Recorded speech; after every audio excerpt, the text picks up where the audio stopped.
আসসালামু আলাইকুম। তো নতুন ইউজাররা রকেটের কাজ কিভাবে করবেন এই ভিডিওটার মাধ্যমে দেখায় দিব, ঠিক আছে? তো দেখেন এখানে অনেক ডেসক্রিপশন আছে। তো এত কিছু পড়া লাগবে না, যে রকেটের কাজ আসলে যে রকেটের কাজের টাইটেল কিন্তু সেম থাকে।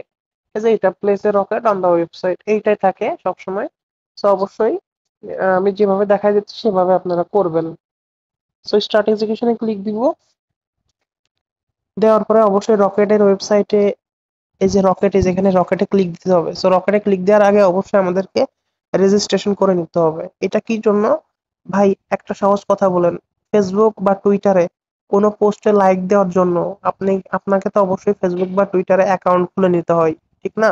তো সেই রকম এখানে রকেটের ক্লিক দেওয়ার জন্য, রকেটে কাজ করার জন্য এখানে একটা অ্যাকাউন্ট, রকেটের অ্যাকাউন্ট ক্রিয়েট করে নিতে হবে।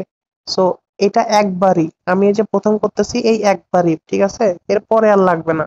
মানে ফেসবুকে তো একবার অ্যাকাউন্ট করলে হাজার হাজার পোস্ট লাইক দিতে পারবেন আনলিমিটেড, আপনার তো সমস্যা নেই কোনো। ঠিক এখানে রকেটেও সেম, যে প্রথমবার করতেছি, আপনারাও প্রথমবার করবেন দেখে আপনাকে রেজিস্ট্রেশন করে নিতে হবে। এরপরের বার করলে আর কখনো রেজিস্ট্রেশন করতে হবে না, জাস্ট রকেটে ক্লিক দিয়ে স্ক্রিনশট দিলেই হয়ে যাবে।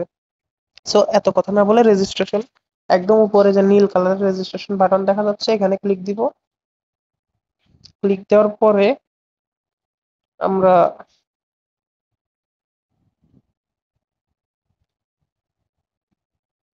যে জিরো রেজিস্ট্রেশন এটাতে ক্লিক দিব। ফর এভার জিরো রেজিস্ট্রেশন এটাতে ক্লিক দিব।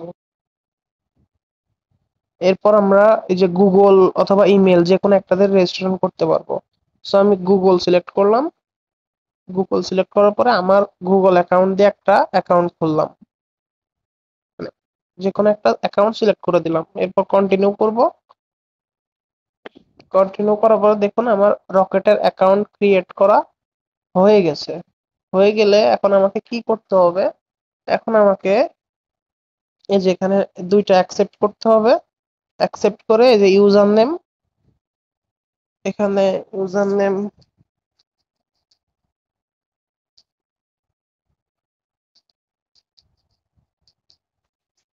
এটা ইউজার নেম সেট করে নেক্সটে ক্লিক দিতে হবে।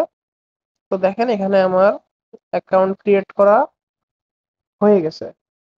তো এখন আমাদেরকে কি করতে হবে? এখন এই যে অ্যাকাউন্ট ক্রিয়েট তো হয়ে গেছে, এখন এখান থেকে সিম্পলি বের হয়ে এসে এই জায়গাটাতে ক্লিক, চলে আসতে হবে কাজের পেজে।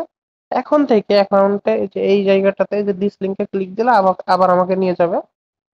এই যে এখন আমাকে রকেটে ক্লিক দিতে হবে। এই যে রকেটে ক্লিক দিলাম। এই যে রকেটে ক্লিক লাগতেছে কারণ আমার অ্যাকাউন্ট ক্রিয়েট হয়ে গেছে, উপরে দেখানো রেজিস্ট্রেশনের জায়গায় আমার জিমেইলের লোগোটা দেখাচ্ছে, তার মানে অ্যাকাউন্ট হয়ে গেছে। সো এখান থেকে আমাদেরকে স্ক্রিনশটটা নিতে হবে। তো স্ক্রিনশটটা নিয়ে নিলাম আমরা।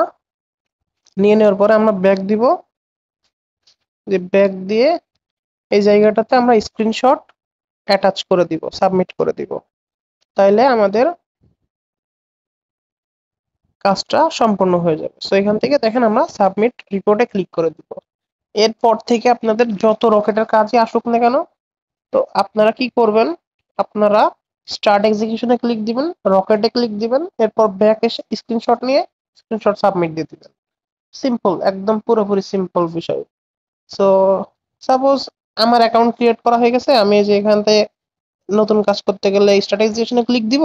এই যে রকেটে আসলো, রকেটে ক্লিক দিব, এরপর স্ক্রিনশট নিব, তারপর ওইটা সাবমিট দিয়ে দিব। তাহলে আমাদের কাজ হয়ে যাবে। সো এইভাবে আপনারা কাজগুলো করে ফেলবেন, রকেটের কাজ। আশা করি সবাই বুঝতে পারছেন নতুন।